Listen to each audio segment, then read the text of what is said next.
গোলামি করতে করতে আমাদের রক্তের মধ্যে 2 নম্বরই মিথ্যা ধোঁকা এগুলো মিশে গেছে। আমরা আর ওই গোলামির বেড়াজাল থেকে বেরিয়ে আসতে পারছি না। কেন? পূর্ণাঙ্গ স্বাধীনতা আমাদের হয়নি। 47 থেকে নিয়ে আজ পর্যন্ত 70-80 বছরে আমরা ব্রিটিশ কাঠামোর মধ্যেই আছি। Bangladesh army is a legacy of British army. এই বাংলাদেশ আর্মি পাকিস্তান আর্মির খণ্ডিত অংশ, Pakistan army Indian army, Indian army British army. ফলত ব্রিটিশ আর্মিতে যা rules and regulation and law ছিল তাই বাংলাদেশ আর্মিতে ফলো হয়, কোনো 19-20 নাই। তারপর আমাদের যে কোর্ট, এটা ব্রিটিশ কোর্ট, সেটাই হুবহু ফলো হয়। আমাদের সংবিধান, পুলিশ আইন সব ব্রিটিশ, শিক্ষা ব্যবস্থা ব্রিটিশ। তাহলে পূর্ণাঙ্গ স্বাধীনতা আসেনি, ওই ফরম্যাটের মধ্যেই আছে। তো গণতন্ত্র চাপিয়ে দেওয়া আছে আমাদের উপরে, যেন এখানে নেতা বের না হতে পারে। নেতা মানেই হচ্ছে সে 2 নম্বরই করবে না, নেতা মানেই হচ্ছে সে মিথ্যার আশ্রয় নেবে না, নেতা মানেই হচ্ছে সে ধোঁকা দিবে না, নেতা মানেই হচ্ছে সে মাথা উঁচু থাকবে, মাথা বিক্রি করবে না, নেতা মানে সে টাকার কাছে মাথা নত হবে না। মানে সে কোনো প্রকার লিয়াজু, লবিং, 2 নম্বরই রাস্তার সাথে যার সম্পর্ক নাই, ও হচ্ছে রিয়াল হিরো, রিয়াল নেতা, প্রকৃত নেতা। নবীরা এরকম নেতা ছিল। তাহলে এইরকম নেতা তৈরির রাস্তা বন্ধ করতে হলে যেই রাস্তাতে লিয়াজু, লবিং, দুর্নীতি এগুলো শিখা যাবে সেটা ধরে রাখতে হবে, নাহলে তো সবাই নেতা হয়ে যাবে, সবাই উসমান হাদি হয়ে বসে থাকবে। তাহলে উসমান হাদি যেন না হতে পারে, তার জন্য গণতন্ত্র, ডেমোক্রেসি। তাহলে কি হবে? এক দল আর এক দলের বিরুদ্ধে তো বলবেই, একই আসনের মনোনয়ন প্রার্থী 6 জন, 7 জন, 10 জন, একজন আর একজনের চেয়ে মনোনয়নটা কে নিয়ে আসতে পারবে তার জন্য লিয়াজু, লবিং, টাকা পয়সার লেনদেন, মিথ্যা, ধোঁকা, দুর্নীতি, দুর্নাম সব অবলম্বন করে তারপরে মনোনয়ন পেয়েছে। এগুলো অবলম্বন না করলে মনোনয়ন পাবে না, ঘরে বসে থেকে মনোনয়ন পাবে না। ওকে 2 নম্বর রাস্তার মধ্যে যেই মনোনয়ন নিতে হয়েছে। তাহলে এই 2 নম্বর রাস্তা দিয়ে যে মনোনয়ন নিয়ে আসলো, তো আগেই গোলাম হয়ে বসে আছে। কালচার, গণতন্ত্র ওকে কি বানিয়ে দিল? গোলাম বানিয়ে দিল। তাহলে এখন এই পদ্ধতির মধ্যে মনোনীত 300 এমপি যদি নির্বাচিত হয়ে ক্ষমতায় আসে, এরা যদি মিনিস্টারও হয়, প্রাইম মিনিস্টারও হয়, এরা স্বাধীন না এরা গোলাম? এত আসতে বললেন যে, এরা স্বাধীন না গোলাম? গোলাম এমপি, গোলাম মন্ত্রী, গোলাম প্রাইম মিনিস্টার, গোলাম কান্ট্রি। কেননা ও স্বাধীনতার মূল বেসিক ক্রাইটেরিয়া পূরণ করতে পারেনি। তো বানু ইসরাইল 2 নম্বর রাস্তা অবলম্বন করে এসেছে। তাহলে যে 2 নম্বর রাস্তা অবলম্বন করে বড় হয়েছে, ওকে আমি আমেরিকা, আমি ভারত বলবো, বাবা তুই যা দুর্নীতি, চুরি চামারি কর, কোনো সমস্যা নাই। বাংলাদেশের মানুষ যেদিন 36শে জুলাইয়ের মতো পিটুনি দিবে, পালিয়ে ভারতের আমেরিকায় চলে আসবি, সব টাকা পয়সা আমাদের এখানে পাঠাবি, কোনো সমস্যা নেই। তাহলে বাংলাদেশ এমন একটা গাভী, যেই গাভীর অসংখ্য দুধ, কিন্তু এই দুধ এই দেশে থাকে না, সব পাচার হয়ে বিভিন্ন দেশে চলে যায়।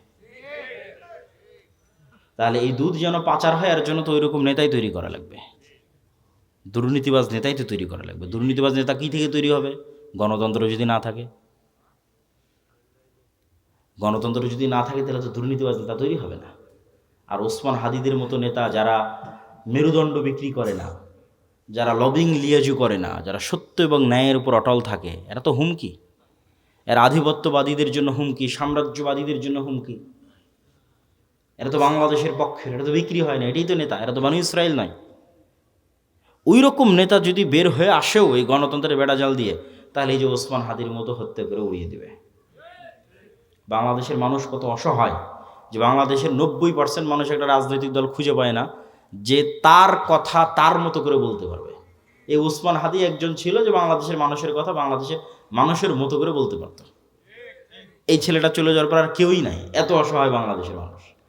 কেন কেউই নাই? ওই যে সবাইকে যে সেটিং করতে হচ্ছে, সবাইকে যে লিয়াজু লবিং করে আসতে হচ্ছে, তাহলে সে কেমনে আপনার কথা বলতে পারবে? যদি বিক্রি হয়ে আসতেছে, লিয়াজু লবিং করে আসে আপনার কথা বলতে পারবে না, গোলাম হয়ে আসতেছে। তাহলে কি অসহায়ত্ব আমাদের দেখেন। তো এই গোলামির কালচার কন্টিনিউ করার জন্য একটা ওয়ে হচ্ছে গণতন্ত্র, আর একটা ওয়ে হচ্ছে সুদ। কেন সুদ? রাসূলুল্লাহ সাল্লাল্লাহু আলাইহি ওয়াসাল্লাম বলছেন, আল্লাহুম্মা ইন্না আউযুবিকা মিনাল মা'সামি ওয়াল মাগরাম। আল্লাহ লোন থেকে বাঁচতে চাই। বহু দোয়া আছে, গালাবাতিদ দাইনি, জালঈদ দাইনি ওয়া গালাবাতির রিজাল। হে আল্লাহ, ঋণের বোঝা থেকে এবং মানুষের আধিপত্য থেকে বাঁচতে চাই। তো কেন আল্লাহর নবী এত ঋণের বোঝা এবং লোনের বোঝা থেকে বাঁচতে চাইতেন? সাহাবীরা রাসূলুল্লাহ সাল্লাল্লাহু আলাইহি ওয়াসাল্লামকে জিজ্ঞেস করলে উনি উত্তরে বললেন যে, যেই দিন থেকে মানুষ লোন নেওয়া শুরু করে, ওই দিন থেকে মানুষ মিথ্যা বলা শুরু করে। মা এবং বোনেরা যদি আজকে যারা উপস্থিত আছে তারা যদি কিস্তির সাথে জড়িত হয়ে থেকে থাকে, তাহলে তারা খুব ভালোভাবে জানে যে কিস্তির টাকা সময় মতো পরিশোধ না করার জন্য কি পরিমাণ মিথ্যার আশ্রয় তাদের নিতে হয়, কি পরিমাণ মিথ্যা এবং ধোঁকা এবং বাহানার আশ্রয় তাদের নিতে হয়। তাহলে যখনই ওই মিথ্যার মধ্যে চলে গেলেন, ধোঁকার মধ্যে চলে গেলেন, তখন আপনি আপনার আত্মসম্মান, আত্মমর্যাদা বিক্রি করে দিলেন। আপনি আর আপনার পেটে আর কখনো স্বাধীন সন্তান ওই সুলতান সালাহুদ্দিন আইয়ুবী, মোহাম্মদ বিন কাসেম, খালিদ ইবনুল ওয়ালিদ, তারিক বিন জিয়াদ আর এই যুগের ওসমান হাদি এরা জন্ম নেবে না। বিক্রি হওয়া মস্তিষ্ক জন্ম নেবে টাকার কাছে। তাহলে ওটাও গোলাম তৈরির কারখানা। সুদ এমন ভয়ঙ্কর নিজাম যে পাকিস্তানের মতো একটা রাষ্ট্র পারমাণবিক শক্তির মালিক। কিসের পারমাণবিক শক্তির মালিক?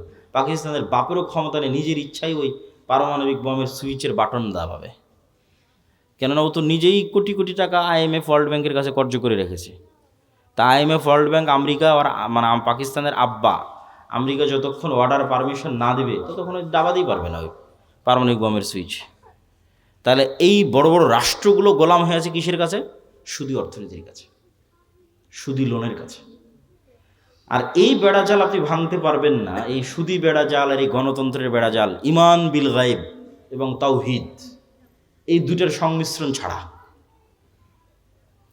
ইমান বিল গায়েব এবং তাওহীদের সংমিশ্রণ ছাড়া ভাঙতে পারবেন না। কিভাবে আপনাকে বুঝিয়ে বলি।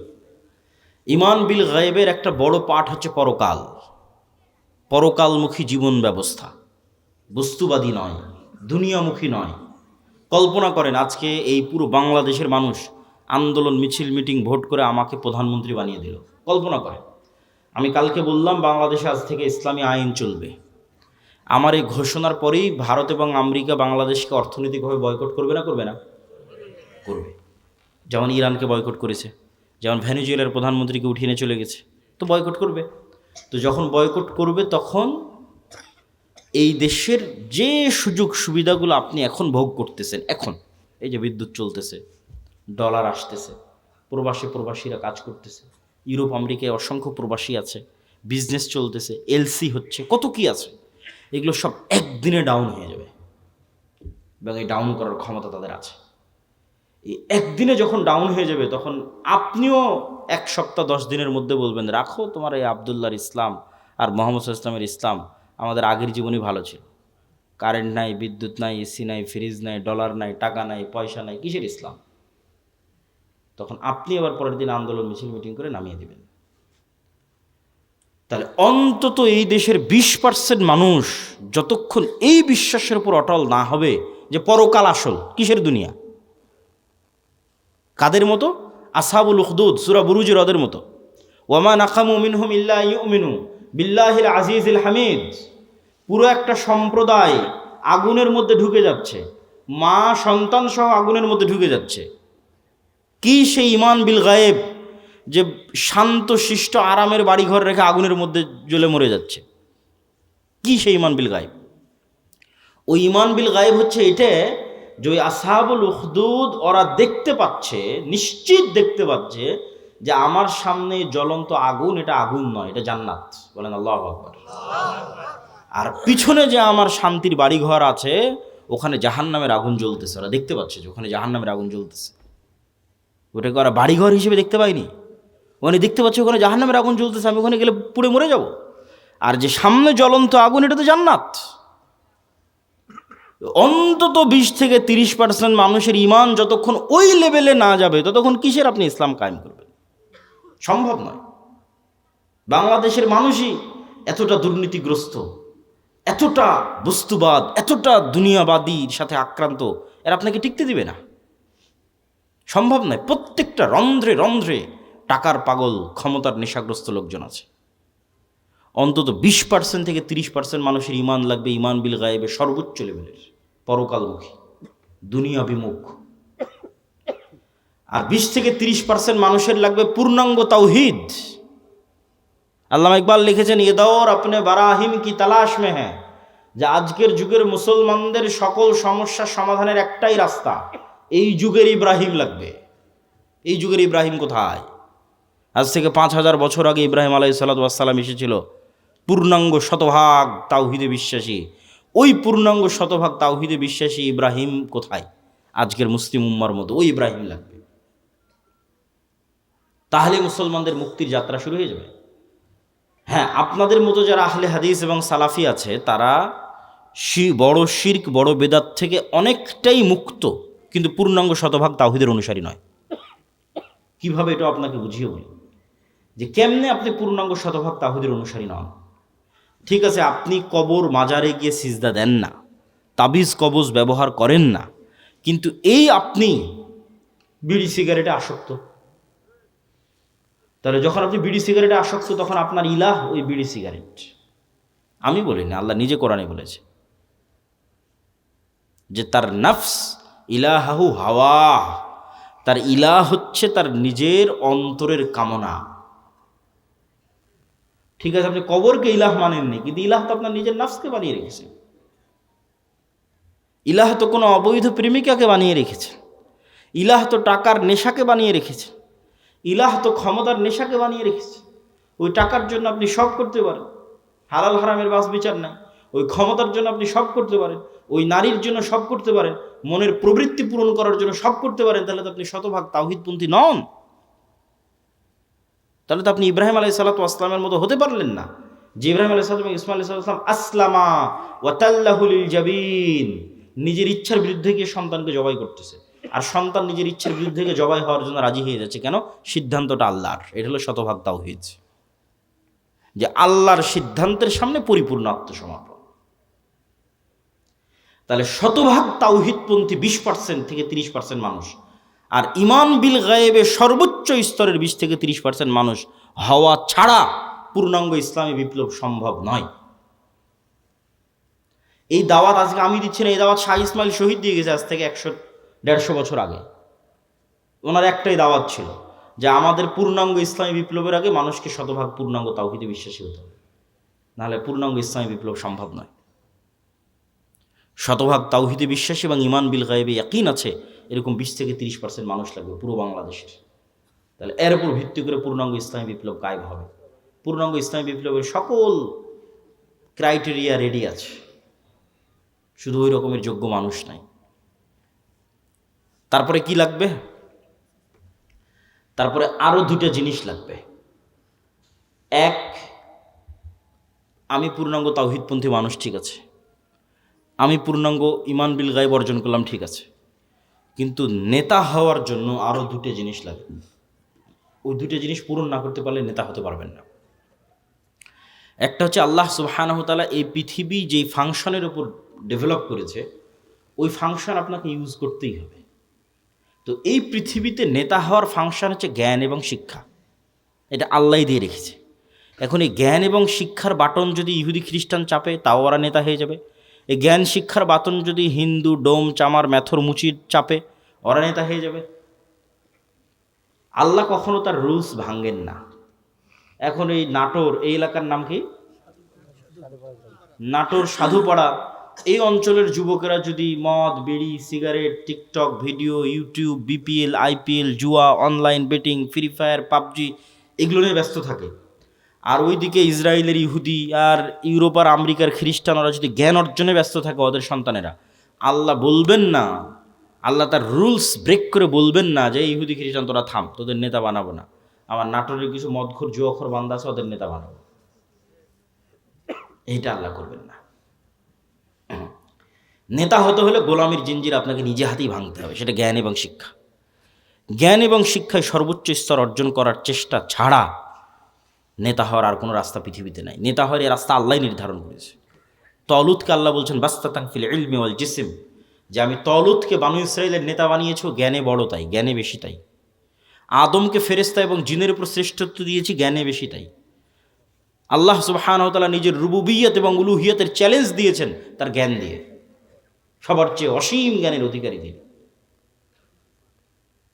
তাহলে শক্তিশালী হওয়ার নেতা হওয়ার রাস্তা জ্ঞান, যে গ্রহণ করবে সে নেতা হবে, আল্লাহ বাধা দিবেন না। আর মুসলমান যদি গ্রহণ না করে কি করার বলেন? কিছুই করার নেই। তাহলে 3 নম্বর রাস্তা হচ্ছে জ্ঞান অর্জন করতে হবে।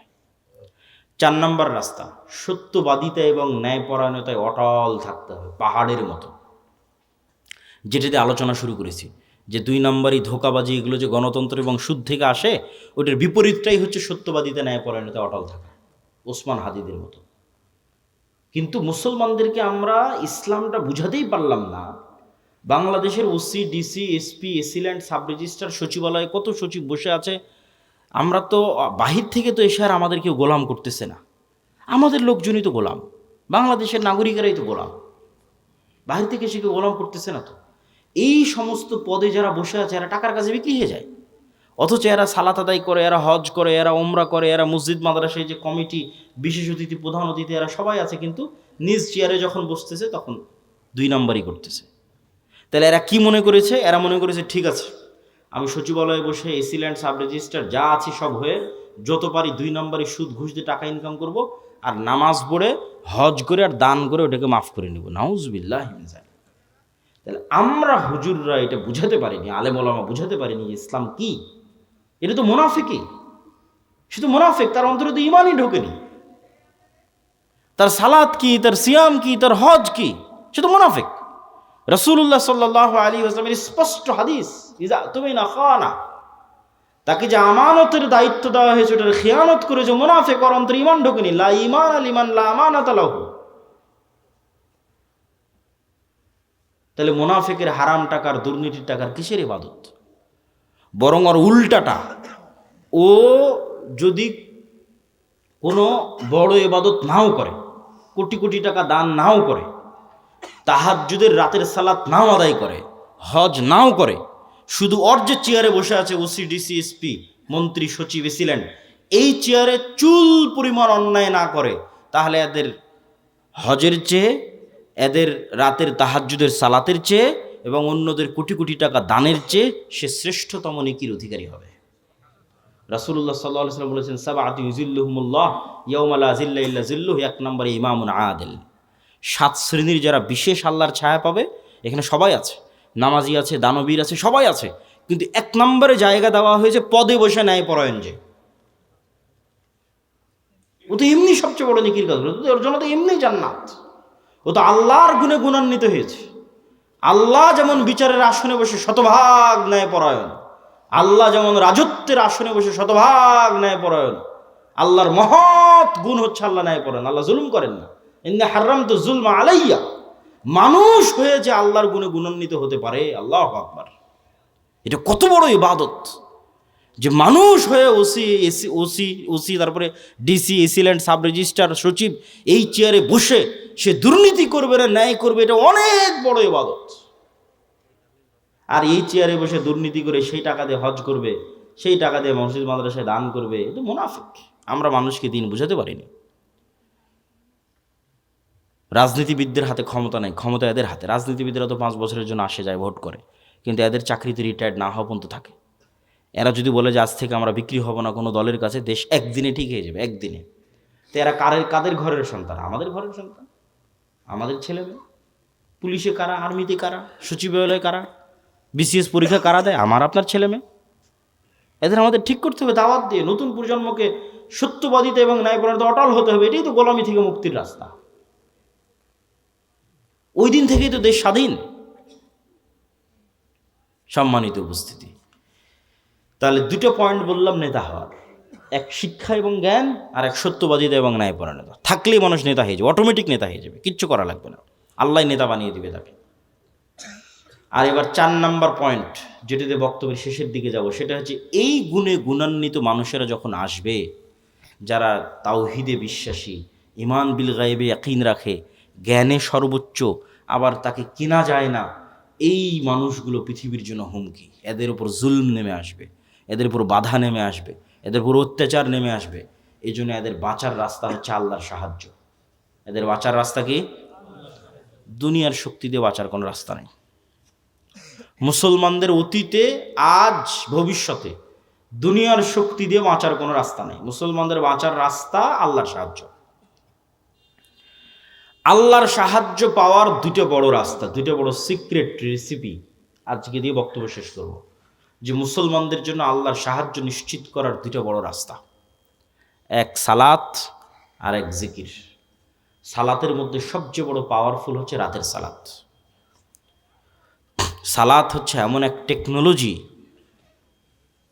আমি উদাহরণ দিই ইবনুল কাইয়িম রাহিমাহুল্লাহকে সামনে রেখে, নাহলে দিতাম না। আমরা যেমন এখানে বসে থেকে হাজার হাজার কিলোমিটার দূরে থাকা আমেরিকার কোনো টিচারের কাছে অনলাইনে ক্লাস করতেছি, অথবা এখান থেকে শত কিলোমিটার দূরে থাকা ঢাকার কোনো টিচারের কাছে অনলাইনে ক্লাস করতেছি, তো পাসওয়ার্ড লগ ইন দিয়ে যখন ক্লাসে জয়েন করি তখন দুইজনই লাইভ সেশন, টিচারও যুক্ত হয়েছে, স্টুডেন্টও যুক্ত হয়েছে লাইভ সেশনে, কানেক্টেড। তো আজকের ইন্টারনেট, আজকের মোবাইল দিয়ে মানুষ হাজার কিলোমিটার দূরে থাকা টিচারের সাথে, মানুষের সাথে লাইভ কানেক্টেড হচ্ছে, লাইভ কথোপকথন করতেছে। তো সালাত এটার চেয়ে তো হাজারো লক্ষ কোটি গুণ উন্নত লেভেলের প্রযুক্তি, যা দুনিয়াতে থাকা মানুষকে সাত আসমানের উপরে থাকা রব্বুল আলামিনের সাথে লাইভ কানেক্টেড করে দেয় সরাসরি। মানুষ যখন সালাতে দাঁড়ায় এবং চোখ যখন সিজদার দিকে, অন্তর যখন আল্লাহর দিকে নিবদ্ধ, তখন রব্বুল আলামিনও তার মুখোমুখি হয়ে যান। দুনিয়াতে থেকে সাত আসমানের সাথে সরাসরি লাইভ কথোপকথনের প্রযুক্তি হচ্ছে সালাত। এই জন্য নবীরা সবসময় সালাতের আশ্রয় নিয়েছে। সূর্যগ্রহণে সালাত, চন্দ্রগ্রহণে সালাত, বৃষ্টি প্রার্থনায় সালাত, জানাজায় সালাত, বিপদ আপদে সালাত, রাতে সালাত। রাসূলুল্লাহ সাল্লাল্লাহু আলাইহি ওয়াসাল্লাম বদরের যুদ্ধের আগের দিন লম্বা রাতের সালাত আদায় করেছেন। আবু বকর রাদিয়াল্লাহু তাআলা আনহু বলছেন, কাফাকা মুনাশাদাতাকা রাব্বাক, হে রাসূলুল্লাহ, হে আল্লাহর নবী, আপনি নবী হয়ে আল্লাহর কাছে এত মোনাজাত করা লাগে, এত দোয়া করা লাগে, যথেষ্ট হয়েছে, বাস, আর করার দরকার নাই, আল্লাহ তো আপনাকে এমনি সহযোগিতা করবে।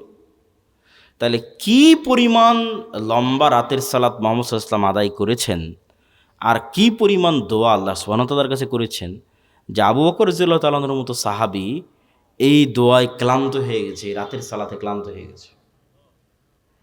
তাহলে এখন বুঝেন, মুহাম্মদ সাল্লাল্লাহু আলাইহি ওয়াসাল্লাম আমার, আপনার এবং আবু বকর রাদিয়াল্লাহু তাআলা আনহুর চেয়ে বেশি জানতেন যে কাল বদরের যুদ্ধে দুনিয়ার শক্তি দিয়ে আমার বিজয় সম্ভব নয়।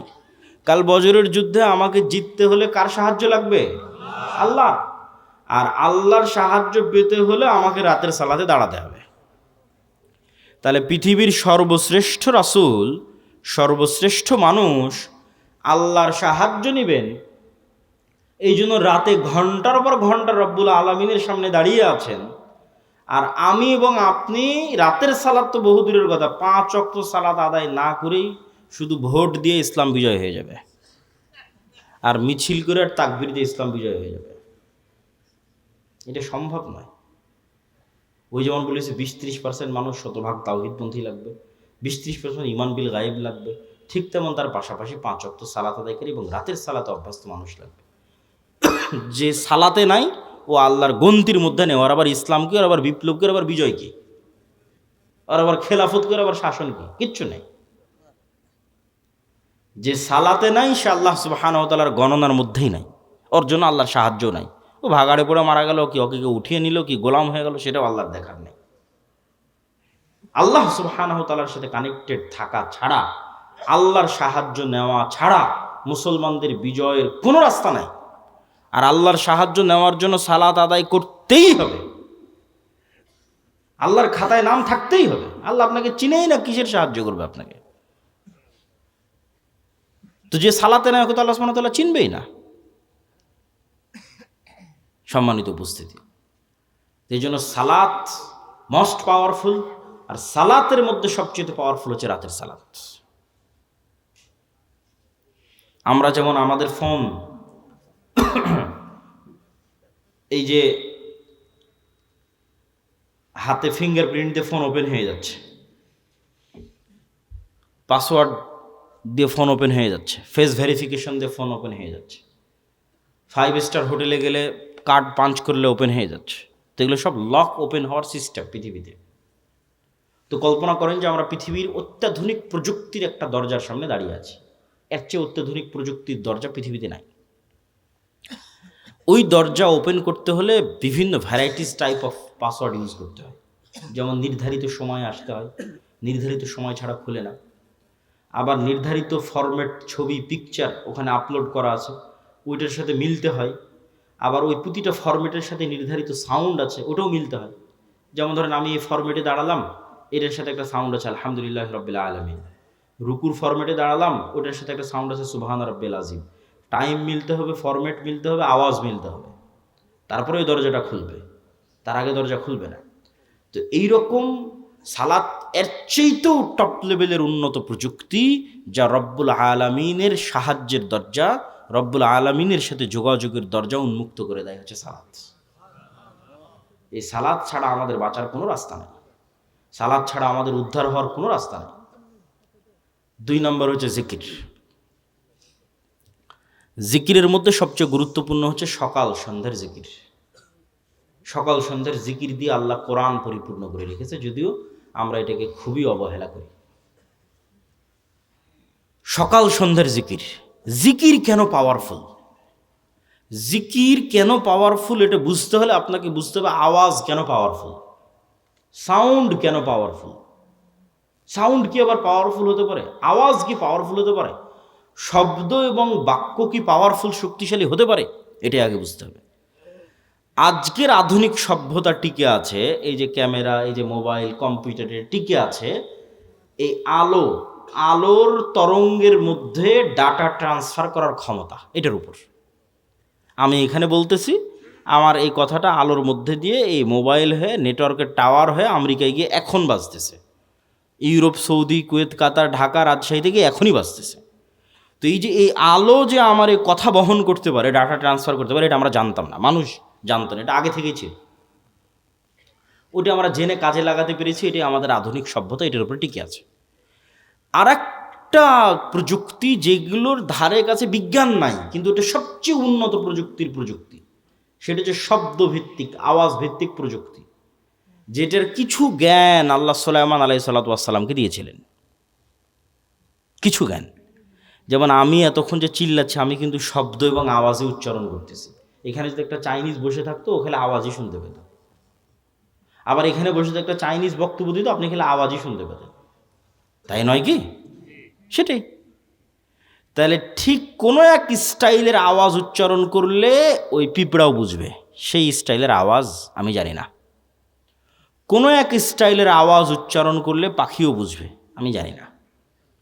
কোনো এক ফরম্যাটের আওয়াজ উচ্চারণ করলে গরু বুঝবে, আমি জানি না। আবার গরুর ওই ফরম্যাটের আওয়াজের কী অর্থ আমি জানি না। যেমন অন্য একটা ভাষা আমার কাছে গরুর আওয়াজের মতোই আওয়াজ মনে হয়, সেই। কিন্তু এই জ্ঞানটা আল্লাহ কাকে দিয়েছিলেন? সুলাইমান আলাইহিসসালাতু ওয়াসসালামকে দিয়েছিলেন। এটাই সাউন্ড টেকনোলজি। সুলাইমান আলাইহিসসালাতু ওয়াসসালাম তার দরবারে বলতেছে, রানী বিলকিসের সিংহাসন নিয়ে আসতে হবে। ক্বালা ইফরিতুম মিনাল জিন, ইফরিত নামক জিন দাঁড়িয়ে থেকে দাঁড়ানোর পূর্বে সিংহাসন নিয়ে আসবো। এই কথা সুলাইমান আলাইহিস সালামের পছন্দ হয়নি। সুলাইমান আলাইহিস সালাম আরো দ্রুত চান। আল্লাযী ইনদাহু ইলমুম মিনাল কিতাব, তখন আরেকজন বলল, ওই আরেকজন জিন না মানুষ তা কোরআনে উল্লেখ নাই। কোরআনে এভাবে উল্লেখ আছে যে যাকে আল্লাহ কিতাবের জ্ঞান দিয়েছিলেন সে বলল। যাকে আল্লাহ কিসের জ্ঞান দিয়েছিলেন? কিতাবের জ্ঞান দিয়েছিলেন, সে বলল চোখের পলক পড়ার পূর্বে রানী বিলকিসের সিংহাসন আপনার সামনে উপস্থিত হয়ে যাবে। আল্লাহু আকবার। তো আয়াতের বিবরণের আন্দাজে বলতেছে যে জিন চেয়েছিল গায়ের শক্তিতে আনতে, ইফরিত চেয়েছিল গায়ের জোরে যত দ্রুত আনা যায়, উড়ে যাব, উড়ে নিয়ে আসবো। আর আল্লাযী ইনদাহু ইলমুম মিনাল কিতাব, যার কাছে কিতাবের জ্ঞান ছিল, গায়ের জোরে আনেনি, জ্ঞানের জোরে এনেছে। আমি মনে হয় বুঝাতে পারলাম না কথা, কি আমার বুঝতে পারছেন? কোরআনের ধারা বিবরণীতে বোঝা যাচ্ছে যেই লোক চোখের পলকে নিয়ে আসলো, এ গায়ের জোরে আনেনি, কিসের জোরে এনেছে? জ্ঞানের জোরে। সে জ্ঞান কি? কিতাবের জ্ঞান। কিতাবের সে বিশেষ জ্ঞান কি? কিছু কিছু মুফাসসির লিখেছে যে কিতাবের জ্ঞান হচ্ছে লাউহে মাহফুজের বিশেষ কিছু জিকির তার জানা ছিল। বলেন আল্লাহু আকবার। আল্লাহু আলাম। কিন্তু জ্ঞানের উপর ভিত্তি করে সেই কাজটা করেছে। তো বিশেষ কোনো সাউন্ড, বিশেষ কোনো জিকির যেটা ব্যবহার করে সে চোখের পলকে ওই সিংহাসনকে ওখান থেকে উঠিয়ে সুলাইমান আলাইহিস সালামের কাছে নিয়েছে, যেই জ্ঞান কিতাবের জ্ঞান, বিশেষ কোনো কিতাবের জ্ঞান তার কাছে ছিল। তো sound most powerful all over the world, সবচেয়ে পাওয়ারফুল। আল্লাহ সুবহানাহু ওয়া তাআলা পৃথিবী ধ্বংস করার যে সিস্টেম তৈরি করেছেন, সেই সিস্টেম আওয়াজ ভিত্তিক। ইসরাফিল বাঁশিতে ফু দিবে, আওয়াজ তৈরি হবে, সে আওয়াজে আসমান জমিন নক্ষত্র গ্রহরাজি সূর্য চন্দ্র সব ভেঙে চৌচির হয়ে যাবে। আল্লাহ সুবহানাহু ওয়া তাআলা মানুষকে পুনরুজ্জীবিত করার যে সিস্টেম তৈরি করেছেন, ওটা আওয়াজ ভিত্তিক। ফেরেশতা জিন মানুষ সব যখন মারা যাবে, কতদিন এভাবে মৃত অবস্থায় থাকবে আল্লাহ ভালো জানে। কুল্লামান আলাইহা ফান ওয়া ইয়াবকা ওয়াজহু রাব্বিকা যুল জালালি ওয়াল ইকরাম। তারপরে যখন আল্লাহ জীবিত করতে চাইবে, ইসরাফিলকে তৈরি করে ইসরাফিলকে বাঁশি দিয়ে ফু দিতে বলবে, আর আওয়াজে মানুষ কবর থেকে জীবিত হয়ে হাঁটতে থাকবে। আওয়াজ খুবই পাওয়ারফুল, কিন্তু ওই আওয়াজের জ্ঞান থাকতে হবে যে কোন আওয়াজ পাওয়ারফুল, কোন শব্দ পাওয়ারফুল। তো আল্লাহ সুবহানাহু ওয়া তাআলা উম্মতে মুহাম্মাদিকে সবচেয়ে বড় পাওয়ারফুল জিনিস দিয়ে দিয়েছে, যেটা মূসা আলাইহিস সালামের লাঠির চেয়ে পাওয়ারফুল, যেটা মূসা আলাইহিস সালামের পাথরের চেয়ে পাওয়ারফুল, যেটা বানু ইসরাইলের তাবুত কোরআনে আছে দেখবেন। এই তাবুত এখন এই ইহুদিরা খুঁজে পাগলের মতো, কোথায় সেই তাবুত? এরা মনে করে যে এই মসজিদে আকসার মাটির নিচে তাবুত রাখা আছে। ওই তাবুত একটা বাক্স, যেই বাক্সে মূসা আলাইহিস সালামের লাঠি ছিল, যেই বাক্সে মূসা আলাইহিস সালামের ওই পাথর ছিল, যে পাথর থেকে 12টা ঝর্ণা তৈরি হয়েছিল, ঠিক আছে, মূসা আলাইহিস সালামের কাপড় চোপড় ছিল, এরকম আরও কিছু মুজিজা সম্বলিত জিনিস বিভিন্ন নবী রাসূলের এই তাবুত নামক বাক্সের মধ্যে ছিল। যে যুদ্ধে ওরা এই তাবুত বাক্স নিয়ে যেত, ওই যুদ্ধে ওদের বিজয় হয়ে যেত। ওই বাক্স ওরা হারিয়ে ফেলেছে, ওই বাক্স ওরা এখনও খুঁজতেছে। তো ওই তাবুত বাক্সের চেয়ে, আর ওই মূসা আলাইহিস সালামের লাঠির চেয়ে, আর ঈসা আলাইহিস সালামের হাতের মাধ্যমে যে মানুষ জীবিত হয়ে যেত, সেটার চেয়ে মোস্ট পাওয়ারফুল জিনিস হচ্ছে এইটা। কি জন্য? এটা সরাসরি আল্লাহর নিজের আওয়াজ। বলেন আল্লাহু আকবার। কোরআন সরাসরি আল্লাহ সুবহানাহু ওয়া তাআলার নিজের সাউন্ড, আল্লাহর শব্দ, আল্লাহর বাক্য, যা জিব্রাইল হয়ে মুহাম্মদ সাল্লাল্লাহু আলাইহি ওয়াসাল্লাম হয়ে আমাদের পর্যন্ত পৌঁছেছে। আল্লাহু আকবার। আর আল্লাহ সুবহানাহু ওয়া তাআলার শব্দ এবং বাক্যের চেয়ে পাওয়ারফুল কিছু নাই পৃথিবীতে। সব অসম্ভব সম্ভব হয়ে যাবে। এই জন্য শ্রেষ্ঠতম জিকির হচ্ছে কোরআন। পৃথিবীর সব অসম্ভব সম্ভব করা সম্ভব আল্লাহ সুবহানাহু ওয়া তাআলার জিকির দিয়ে। সম্মানিত উপস্থিতি, বক্তব্যের শেষের দিকে চলে এসেছে। আজকে যা আলোচনা আপনাদের সামনে করতেছি, এই প্রায় সব আলোচনাই আমার আল্লাহর পথে যাত্রা এই বইয়ের মধ্যে লেখা আছে, দলিল সহ। আজকে তো অত দলিল আলোচনা করতে পারলাম না। এই বইটা প্রত্যেকটা মসজিদ, স্কুল, কলেজ, ইউনিভার্সিটি, লাইব্রেরি, দাওয়া সেন্টারে রেখে সপ্তাহে অন্তত একদিন 1 পৃষ্ঠা 2 পৃষ্ঠা করে পাঠ চক্র করা উচিত, পড়া উচিত, দার্স দেওয়া উচিত। এর সাথে কোনো দল মত কোনো কিছু সম্পর্ক নেই। সব মুসলমানের জন্য, জানার জন্য, জ্ঞান অর্জনের জন্য, ঈমান বিল গায়ব এবং তাওহীদে ইয়াকিন তৈরি করার জন্য, এবং মুসলমানদের গোলামি থেকে আজাদির জন্য কি দরকার তা জানার জন্য প্রত্যেক মসজিদ, প্রত্যেক মাদ্রাসা, স্কুল, কলেজ, ইউনিভার্সিটি, দাওয়া সেন্টার, লাইব্রেরি তে রেখে অন্তত প্রতি সপ্তাহে 1-2 পৃষ্ঠা করে পড়া উচিত। পাশাপাশি আব্দুর রহিমের একটা নতুন বই এসেছে, রাসূল সাল্লাল্লাহু আলাইহি ওয়াসাল্লাম দেখতে যেমন ছিলেন, এই বইটাও মূল্যায়ন করতে পারেন। আর মাসিক আল ইতিসাম, এই যে আপনাদের কাছে আসলাম, 2023 না 22 সালে একবার আসতে চেয়েছি, করোনার কারণে আসা হয়নি, বন্ধ হয়ে গেছে। তাহলে আজ আসতেছি প্রায় 3 বছর 4 বছর পর। আবার কবে আসার সুযোগ হবে তার গ্যারেন্টি নেই। কিন্তু এই একদিনে আসাই যদি যোগাযোগ বিচ্ছিন্ন হয়ে যায়, তাহলে এই দাওয়াতের কোনো মূল্য নাই। এই সম্পর্কটা হতে হবে স্থায়ী, আর স্থায়ী হওয়ার সবচেয়ে বড় মাধ্যম হচ্ছে মাসিক আল ইতিসাম। এই মাসিক আল ইতিসামে আমি নিজে নিয়মিত 3টা প্রবন্ধ লিখি, অন্যরা তো লেখেই, আমি লিখি 3টা। এই জন্য মাসিক আল ইতিসাম এখানে নিয়মিত আসার উদ্যোগ আপনাদের নিতে হবে। এখানকার যুবক সমাজ, মসজিদের কমিটি হোক, মাদ্রাসার উদ্যোক্তা হোক, অন্তত 5 কপি 10 কপি এখানকার জ্ঞানী, স্কুল, কলেজ, ইউনিভার্সিটি, প্রাইমারি, বিদ্যালয়, যা যেখানে আছে শিক্ষিত মানুষ, তাদেরকে দিয়ে পড়ানোর চেষ্টা করা এবং নিজেরাও পড়ার চেষ্টা করা। 2 নম্বর, আমাদের সাথে স্থায়ী যোগাযোগের মাধ্যম হচ্ছে মক্তব। আমাদের 700 মক্তব আমাদের কাছে ট্রেনিং নিয়েছে। আপনাদের এলাকার মক্তবের শিক্ষকদের আমাদের ট্রেনিংয়ে পাঠাবেন, এবং আমাদের সিলেবাস এই জিনিসগুলো ছোটোবেলায় বাচ্চাদের মাথায় না দিলে, আপনাদের মধ্যে 1 ঘন্টা বক্তব্য দিয়ে লাভ নেই। বুড়া মানুষকে দিয়ে বিপ্লব হবে না। আমাদের নতুন প্রজন্মকে তৈরি করতে হবে, এই জিনিসগুলো তাদের মাথায় এখন থেকেই দিতে হবে। আর এটার জন্য শুধু মাদ্রাসায় 2% ছেলে মেয়েকে পড়িয়ে লাভ হবে না। শতভাগ মুসলমানের সন্তানের মাথায় দেওয়ার জন্য শতভাগ মসজিদে মক্তব লাগবে, এবং সেটা যদি আমাদের সিলেবাসে হয়, তাহলে আমরা এটাকে সবচেয়ে বেস্ট মনে করি। আর 3 নাম্বার, এরকম মাদ্রাসাগুলোকে সহযোগিতা করার জন্যই রবেদাতুল মাদারিসা সালাফিয়া, এক ব্যতিক্রম প্রশিক্ষণের আয়োজন করলাম আমরা রবেদাতুল মাদারিসা সালাফিয়া থেকে। জামিয়া সালাফিয়ার অধিভুক্ত হওয়ার মাধ্যমে যে প্রায় 65-70 শিক্ষা প্রতিষ্ঠান আমাদের অধিভুক্ত হয়েছে, তাদের 150-র কাছাকাছি শিক্ষক এক সপ্তাহব্যাপী বিভিন্ন জ্ঞান এবং শিক্ষা কেন্দ্রিক তারা ট্রেনিং পেয়েছে আমাদের কাছে জামিয়া সালাফিয়াতে। আমাদের কাজই হচ্ছে শিক্ষা এবং জ্ঞান কেন্দ্রিক একটা বিপ্লব বাংলাদেশে তৈরি করা, জ্ঞান এবং শিক্ষা ছড়িয়ে দেওয়া। তো এই বিভিন্নভাবে জামিয়া সালাফিয়ার সাথে, দাওয়াইল আল্লাহর সাথে, মাসিক আল ইতিসামের সাথে আপনাদের স্থায়ী সম্পর্ক তৈরি হলে সেটাই হবে প্রকৃত কাজ, প্রকৃত অর্থে কাজ। তো আমরা আলোচনা করছিলাম জিকির কেন শক্তিশালী, তার লাস্ট পয়েন্ট, লাস্ট 2টা পয়েন্ট খুব ভালো লাগবে, অধৈর্য হওয়ার কিছু নাই। জিকির কেন শক্তিশালী, লাস্ট পয়েন্ট।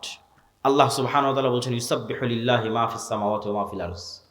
আসমান জমিন এবং তার মধ্যে যা কিছু আছে, এই টিস্যু, এই লিফলেট, এই প্যান্ডেল, এই জামা কাপড়, এই মাটি, এই ক্যামেরা, লাইট, সব 24 ঘন্টা আল্লাহর তাসবিহ পাঠ করতেছে। আল্লাহু আকবার। এবং এই তাসবিহ পাঠের আওয়াজ হচ্ছে, এটাই তো আওয়াজ, আওয়াজ কেন্দ্রিক প্রযুক্তি। আপনি যেমন পিঁপড়ার চলার আওয়াজ শুনতে পাচ্ছেন না, এরকম এদের তাসবিহ পাঠের আওয়াজ শুনতে পাচ্ছেন না। কিন্তু এই পিঁপড়ার চলার আওয়াজ তো 10 কিলোমিটার দূরে থাকা হাতিও শুনতে পাচ্ছে, কিন্তু আপনি তো পাচ্ছেন না। আল্লাহরই কিছু প্রাণী আছে যারা পিঁপড়ার চলার আওয়াজ শুনতে পাচ্ছে। এটা আমাদের শ্রবণ শক্তির ঘাটতি, এই জন্য তো এটা গায়েব। এই জন্য তো গায়েবের জ্ঞান আল্লাহ কোরআনে দিয়েছে, এটা গায়েবের নলেজ। আল্লাহ বলতেছে এগুলো সব তাসবিহ পাঠ করতেছে, তোমরা জানো না, এটি তো গায়েব। এটার উপরে তো আমাদের ইয়াকিন লাগবে। শুধু কি এরা তাসবিহ পাঠ করতেছে? রাসূলুল্লাহ সাল্লাল্লাহু আলাইহি সাল্লাম বলতেছেন, মুয়াজ্জিন যখন আজান দেয়, যতদূর পর্যন্ত আজানের আওয়াজ যায়, সব জীবজন্তু, জড়বস্তু, জড় পদার্থ, কীট পতঙ্গ, পঙ্গপাল সব আজান বুঝে এই আজানের পক্ষে কি আমাদের মাঠে সাক্ষী দিবে। তাহলে এরা তাসবিহ বুঝে, আবার আমি যখন সুবহানাল্লাহ বলতেছি তখন এটাও বুঝতেছে। এই টিস্যু পেপার আমার সুবহানাল্লাহ বুঝে, কেন ও নিজেও সুবহানাল্লাহ পড়তেছে। এটাই গায়েব। এই জন্য এটা সবচেয়ে পাওয়ারফুল।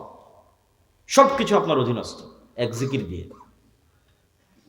সুবহানাল্লাযী সাখখারা লানা হাযা ওয়া মা কুন্না লাহু মুকরিনিন ওয়া ইন্না ইলা রাব্বিনা লামুনকালিবুন। এটা জিকির। এটাতে গাড়ি বিমান সব অধীনস্থ। মহাপবিত্র সেই সত্তা যিনি এই গাড়ি বিমান আমাদের অধীনস্থ করে দিয়েছেন। এই জন্য জিকির আপনাকে ব্যবহার করতেই হবে, বিশেষ করে সকালে এবং সন্ধ্যায়। এবং অনেক সময় দোয়ার চেয়ে জিকির পাওয়ারফুল হয়, এই জন্য দোয়াতে মানুষের নিজের কথা বেশি থাকে। আল্লাহ আমার এটা দাও, আল্লাহ আমার ছেলেকে এটা দাও, আল্লাহ আমার বউকে এটা দাও, আল্লাহ আমার টাকা দাও, আল্লাহ আমার পয়সা দাও, বাড়ি দাও, গাড়ি দাও, নিজের কথা বলতে বলতে শেষ। কিন্তু শুধু জিকির যখন হয়, ওখানে শুধু আল্লাহর কথা থাকে। লা ইলাহা ইল্লাল্লাহ, লা ইলাহা ইল্লাল্লাহু ওয়াহদাহু লা শারীকা লাহু, লাহুল মুলকু ওয়া লাহুল হামদু ওয়া হুয়া আলা কুল্লি শাইইন কাদির, সুবহানাল্লাহি ওয়া বিহামদিহি সুবহানাল্লাহিল আযীম, আল্লাহু আকবার, আলহামদুলিল্লাহ, লা হাওলা ওয়া লা কুওয়াতা ইল্লা বিল্লাহ। এগুলো সব জিকির, এগুলো শুধু আল্লাহর বর্ণনা, শুধু আল্লাহর কথা, আল্লাহর প্রশংসা, আল্লাহর বড়ত্ব, আল্লাহর মহত্ব, আল্লাহর তাসবিহ, আল্লাহর পবিত্রতা। আর এই ইবাদত ফেরেশতাদের ইবাদত। এই ইবাদত আপনার আশেপাশে যা জীবজন্তু, জড়বস্তু, জড়পদার্থ দেখছেন, এদের ইবাদত। কেন? ওদের নিজের কোনো চাওয়া নাই, ফেরেশতাদের নিজের কোনো চাওয়া নাই। তাহলে ওদের ইবাদত কি? তাসবিহ। ফেরেশতার ইবাদত তাসবিহ, আপনার আশেপাশে যা দেখতে পাচ্ছেন এদের ইবাদত তাসবিহ। আপনিও সকাল সন্ধ্যা তাসবিহ করেন, জিকির পাঠ করেন, পৃথিবীর সব অসম্ভব সম্ভব হয়ে যাবে। আল্লাহ সুবহানাহু ওয়া তাআলা মূসা আলাইহিস সালাতু ওয়াস সালামকে বলছেন ওয়ালা তানিয়া ফি যিকরি, যে মূসা তোমাকে লাঠি দিলাম সাপ হয়ে যাবে, সমুদ্রে মারলে রাস্তা তৈরি হয়ে যাবে, পাথরে মারলে ঝর্ণা তৈরি হয়ে যাবে। কিন্তু কতক্ষণ? যতক্ষণ তোমার কলব সালাত এবং জিকিরের মাধ্যমে আমার সাথে কানেক্টেড আছে। মূসা তুমি সালাতেও নাই, জিকিরেও নাই, সব ডিঅ্যাক্টিভেট হয়ে যাবে। ফেসবুকের অ্যাকাউন্ট যখন ফেসবুক ডিঅ্যাক্টিভেট করে দেয়, তখন লাঠি মারলেও সাপ হবে না, সমুদ্রে মারলেও রাস্তা হবে না, পাথরে মারলেও ঝর্ণা হবে না। কেন? মূসা আলাইহিস সালাম নিজেই সালাতে নাই, জিকিরে নাই, তাহলে হবে? আল্লাহ বলছে ওয়ালা তানিয়া ফি যিকরি, জিকির ভুলা যাবে না, কালবকে আমার সাথে কানেক্টেড থাকতে হবে। যতক্ষণ তোমার কালব সালাত এবং জিকিরের মাধ্যমে আমার সাথে কানেক্টেড, তখন অল এভরিথিং ইজ অ্যাক্টিভেটেড। তখন পিছনে যতই ফিরআউনের বিশাল লস্কর হোক আর সামনে যত বড়ই সমুদ্র হোক, রাস্তা তৈরি করে দেওয়া আমার দায়িত্ব। আল্লাহু আকবার। এই জন্য জিকির ছাড়া এবং সালাত ছাড়া মুসলমানদের কোনো রাস্তা নেই। কেন? মুসলমানরা দুনিয়াবী শক্তি দিয়ে পারবে না, তাকে গায়েবী মদদ নিয়েই বাতিল শক্তির বিরুদ্ধে লড়াই করতে হবে। আর গায়েবী মদদ পেতে চাইলে 5 ওয়াক্ত সালাত, রাতের সালাত, সকাল সন্ধ্যার জিকির ছাড়া কোনো রাস্তা নেই।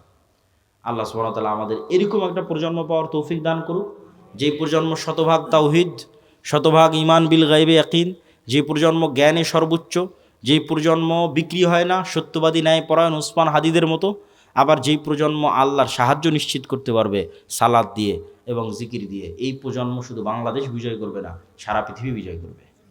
কিসের ভারত, কিসের আমেরিকা, কিসের চীন, কিচ্ছু টিকবে না, সারা পৃথিবী তারা বিজয় করবে। কিন্তু এই প্রজন্ম তৈরি হওয়া লাগবে। আমরা সেই প্রজন্মের স্বপ্ন দেখি। আল্লাহ সুবহানাহু ওয়া তাআলা কবুল করুক। সুবহানাকাল্লাহু ওয়া বিহামদিকা আশহাদু আল্লা ইলাহা ইল্লা আনতা আস্তাগফিরুকা। অস্থির হবেন না, আপনাদেরই প্রশ্ন উত্তর আছে, ধীরে ধীরে ওঠেন। আর যারা মাসিক আল ইতিসাম, রাসূল সাল্লাল্লাহু আলাইহি ওয়াসাল্লামের চেহারা কেমন ছিল, চুল কেমন ছিল, দাড়ি কেমন ছিল, এটা জানতে চান এবং আজকের বক্তব্য আল্লাহর পথে যাত্রা, এই বইটা নিতে চান, এই বই কই পাবে? গাড়িতে নাকি না স্টেজে? গেটে, গাড়িতে।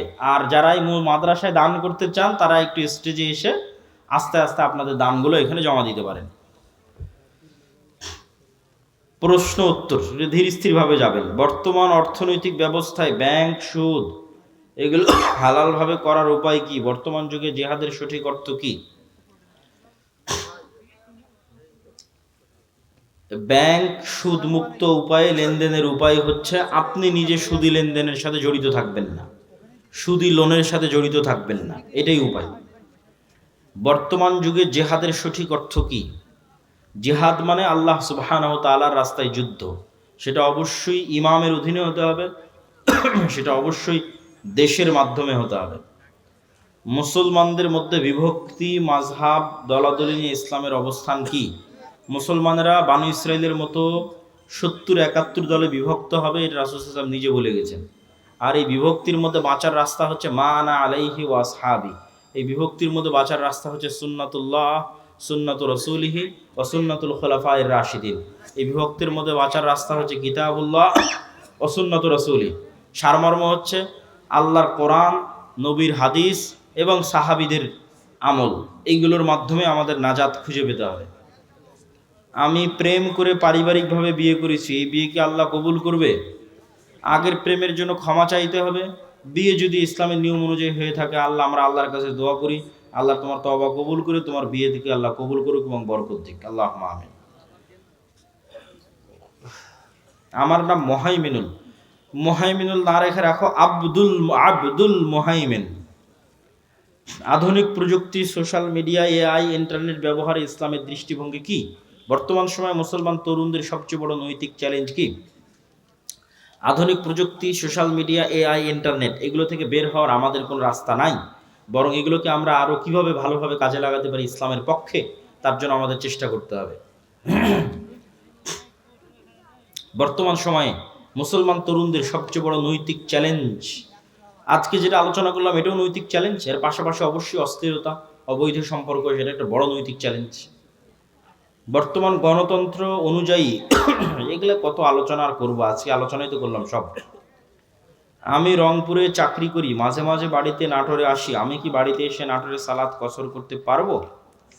নিজ বাড়িতে থাকার জন্য আসলে কসর করতে পারবো না, কিন্তু সফরের মধ্যে বাড়ি হয়ে যাচ্ছ, এরকম সফর রানিং অবস্থায় থাকলে সেটা সমস্যা নেই। সালাফি কনফারেন্সে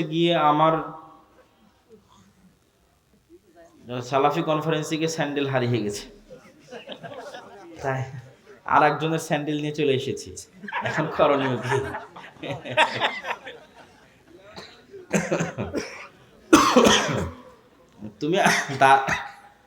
তুমি তার নামে কিছু অর্থ দান করে দিও আল্লাহর রাস্তায়, এখানে আর করণীয় বলার মতো কিছু নাই। আসলে অর্থনৈতিক ইবাদত দিয়ে এই ধরনের ছোটখাটো ভুল ত্রুটি থেকে বাঁচতে হবে, যেটা বক্তব্যের শুরুতে বলেছি। বাড়িতে বা ঘরের মধ্যে চিকা খুব অত্যাচার করে, এই চিকা কি পানিতে ডুবিয়ে রেখে মারা যাবে? কোনো প্রাণীকে মারতে চাইলে কষ্ট দিয়ে মারা যাবে না, যেটাতে কষ্ট কম হয় সেই উপায়ে মারতে হবে। বিরক্তিকর কষ্টদায়ক প্রাণীকে আল্লাহ নবী মারার অনুমতি দিয়েছেন, সাপ, বিচ্ছু এগুলোকে রাসূল সাল্লাল্লাহু আলাইহি ওয়াসাল্লাম মারার অনুমতি দিয়েছেন, কিন্তু কষ্ট দিয়ে নয়, আগুনে জ্বালিয়ে নয়। ইসলাম কি নারী শিক্ষাকে সমর্থন করে? বর্তমান সমাজের প্রয়োগ কেমন হওয়া উচিত? রাসূল সাল্লাল্লাহু আলাইহি ওয়াসাল্লামের যুগে আয়েশা রাদিয়াল্লাহু তাআলা আনহার কাছে ওমর রাদিয়াল্লাহু তাআলা এবং সাহাবীরা যেতেন মাসলা মাসাইল ফতোয়া নেওয়ার জন্য।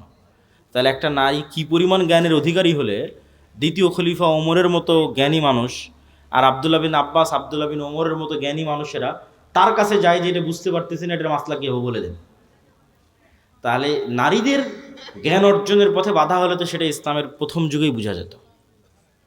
বরং নারীরা জ্ঞানী হলেই তারা তাদের সন্তান সন্ততিকে ভালোভাবে মানুষ করতে পারবে। কিন্তু কোন জ্ঞান অর্জন করতেছে, কিভাবে অর্জন করছে, এটা হলো দেখার বিষয়। জ্ঞান অর্জন করতেই হবে, কোন জ্ঞান? যদি জ্ঞান হয় অশ্লীলতার, সেটা তো আমাদের সমাজকে ধ্বংস করে দেবে। যদি জ্ঞান হয় ফ্রি মিক্সিংয়ের মাধ্যমে, তাহলে ওই জ্ঞানের তো কোনো দাম নাই। ইজ্জত নষ্ট করে, লজ্জা নষ্ট করে, শালীনতা নষ্ট করে জ্ঞানের কোনো দাম নাই। লজ্জা এবং শালীনতা বজায় রেখে দিনের জ্ঞান এবং পাশাপাশি প্রয়োজনীয় দুনিয়ার জ্ঞান। একাই জবাই করতে পারবে, মেয়েরাও জবাই করতে পারবে, কোনো সমস্যা নেই। বিসমিল্লাহ আল্লাহু আকবার বললে পৃথিবীর সব প্রাণী হালাল। যা পৃথিবীর যে সমস্ত প্রাণী হালাল, তার সবই হালাল বিসমিল্লাহ আল্লাহু আকবার বললে। আধুনিক ফ্যাশন ও পোশাকের ক্ষেত্রে পর্দার সীমা কোথায়? পর্দার সীমার নির্ধারণ হবে লজ্জার উপর ভিত্তি করে। মানুষের লজ্জা কতটুকু, মানুষের লজ্জা কতটুকু, এটাই নির্ভর করতেছে এই বিষয়টা নির্ধারণ করার জন্য। আপনি যদি সৌদি আরবে যান, আপনি যদি আফগানিস্তানে যান, তাহলে প্যান্ট শার্ট পরে ঘুরতেও আপনাকে লজ্জাবোধ হতে পারে। কিন্তু বাংলাদেশে আপনাকে প্যান্ট শার্ট পরে ঘুরতে লজ্জাবোধ হবে না, ইউরোপ আমেরিকা লজ্জাবোধ হবে না। তাহলে লজ্জার মাত্রাটা কোন লেভেলে আছে? আবার বাংলাদেশে দেখা যাচ্ছে কেউ যদি হাফ প্যান্ট অথবা 3/4, বিশেষ করে হাফ প্যান্ট পরে ঘুরে, তাহলে লজ্জাবোধ হতে পারে। কিন্তু ভারতেই যদি যান হাফ প্যান্ট পরে ঘুরেন, কোনো লজ্জা নাই। ইউরোপ আমেরিকায় যান, সবাই হাফ প্যান্ট পরে ঘুরতেছে, কোনো লজ্জা নাই। তাহলে এটা লজ্জার মাত্রার উপর নির্ভর করতেছে, 1 নাম্বার। 2 নাম্বার, আল্লাহ সুবহানাহু ওয়া তাআলা যে সীমা দিয়েছে সেটা তো আছে। আল্লাহ পুরুষদের জন্য যে সীমা দিয়েছে সেটা তো আছে, নারীদের জন্য যে সীমা দিয়েছে সেটা তো আছে। কিন্তু সেটার উপরেও যে আপনি বোরখা কেমন পড়তেছেন, আটোশোটো পড়তেছেন কিনা, মুখ ঢাকতেছেন কিনা, এগুলো সব নির্ভর করতেছে অন্তরের লজ্জার উপর। তো লজ্জাশীলা হওয়াটা অন্তরের বিষয়। আপনি বোরখা পরে পুরুষ মানুষের সাথে কথা বললেন, এটা তো পর্দা হলো না। তাহলে তো আপনি পর্দা বুঝলেন না। আপনি মনে করলেন পর্দা মানে পোশাক। পর্দা মানে তো পোশাক নয়। পোশাক পর্দার একটা অনুষঙ্গ, এবং বেপর্দা অনেক বড় শাস্তি। আদম আলাইহিসসালাতু ওয়াসসালাম এবং হাওয়া আলাইহিসসালাতু ওয়াসসালামকে জান্নাতে সর্বপ্রথম শাস্তি দেওয়া হয়েছে উলঙ্গ হওয়ার মাধ্যমে, জামা খুলে নেওয়ার মাধ্যমে। এটা অপমান। কিন্তু আমরা ওই শাস্তি ও অপমানটাকে নিজেদের জন্য সাজসজ্জা এবং ফ্যাশন বানিয়ে নিয়েছি। তাহলে আমাদেরকে আল্লাহ এবং আল্লাহ রসুলের সীমা বুঝতে হবে, এবং ওই সীমার প্রয়োগ হবে অন্তরের তাকওয়া এবং অন্তরের লজ্জা অনুযায়ী। যে মেয়ে যত লজ্জাশীলা, সে তেমন ঢিলে ঢালা পোশাক পরবে। সে তত পুরুষ সমাজ থেকে নিজেকে দূরে রাখার চেষ্টা করবে, পুরুষদের সংমিশ্রণ থেকে। নামাজরত ব্যক্তির কতটুকু সামনে দিয়ে চলাচল করা যাবে? নামাজরত ব্যক্তির সামনে দিয়ে একটা ছাগল চলাচল করে চলে যাবে, এরকম একটা দূরত্ব বজায় রেখে, তথা 2 হাত বা 3 হাত এরকম একটা দূরত্ব বজায় রেখে চলাচল করা যাবে।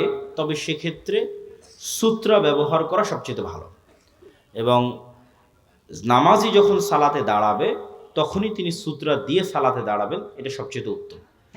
মূল কথা হচ্ছে সালাত আদায়কারীর যেন ডিস্টার্ব না হয়। আর সম্পূর্ণরূপে নিষিদ্ধ হচ্ছে তার সিজদার জায়গার মধ্যে দিয়ে অতিক্রম করা। সিজদার জায়গার মধ্যে দিয়ে অতিক্রম করলে সালাত ছেড়ে দিয়ে ওর সাথে মারামারি লেগে যেতে হবে। যে সিজদার জায়গার মধ্যে দিয়ে অতিক্রম করবে, সালাত অবস্থায় তার সাথে ফাইট হবে, মানে তাকে শক্তভাবে বাধা দিতে হবে। সে যেন সিজদার মধ্যে দিয়ে অতিক্রম না করতে পারে, কেননা সে আস্ত শয়তান যে সিজদার মধ্যে দিয়ে অতিক্রম করতেছে। সালাত আদায়কারী ডিস্টার্ব হয় না, এরকম দূরত্ব বজায় রেখে যেতে হবে। আমাদের কর্জে হাসানা প্রজেক্ট সম্পর্কে একজন জানতে চেয়েছে। এটা আমাদের একটা পরীক্ষামূলক প্রজেক্ট, যদিও উদ্যোগটা অনেক সুদূর প্রসারী। আমরা এখনও আমাদের পরিচিত লেভেলের মধ্যেই কর্জে হাসানা দিচ্ছি, এবং যারা কর্জে হাসানা ফান্ডে জমা রাখতে চাচ্ছে তাদেরটা জমা নিচ্ছি। ধীরে ধীরে আমরা এটা বাড়াবো ইনশাল্লাহ। এক পরিবারে ছেলে ও ছেলের বউ নামাজ পড়ে না, ওই ছেলের খাবার খাওয়া যাবে, পোশাক পরা যাবে। মেয়ে সালাত পড়ে না, তার পোশাক দিলে পরা যাবে। মেয়ে জামাই শুধু খায় এবং ঘরে খাবার খাওয়া যাবে। সালাত যদি একদমই না পড়ে, মানে 5 ওয়াক্ত সালাতেও নাই, জুমার সালাতেও নাই, তাহলে এটা পরিপূর্ণরূপে কাফের, এতে সন্দেহের কোনো অবকাশ নাই। খাতামাল্লাহু আলা কুলুবিহিম, আল্লাহর অন্তরে মোহর মেরে দিয়েছে। সালাতে অবহেলা করে, ওয়াইলুল লিল মুসাল্লিন আল্লাযীনা হুম আন সালাতিহিম সাহুন, পড়ে নিয়মিত নয়, চেষ্টা করে, বাদ চলে যায়, এরকম ব্যক্তিকে সরাসরি কাফের বলা যাবে না, ফাসেক বলতে হবে। তার সাথে খাবার গ্রহণ করা যাবে। আর একদমই সালাতের কোনো নামগন্ধ নাই এরকম মানুষের বাড়িতে যাতায়াত করা, তাদের বাড়িতে খাওয়া দাওয়া করা উচিত নয়, বরং বয়কট করাই উচিত। আসসালামু আলাইকুম। আসসালামু আলাইকুম শায়েখ। মাগরিবের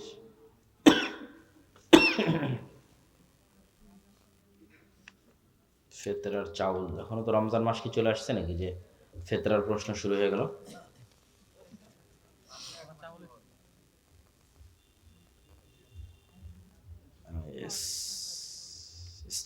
ডিপিএস, ঠিক আছে।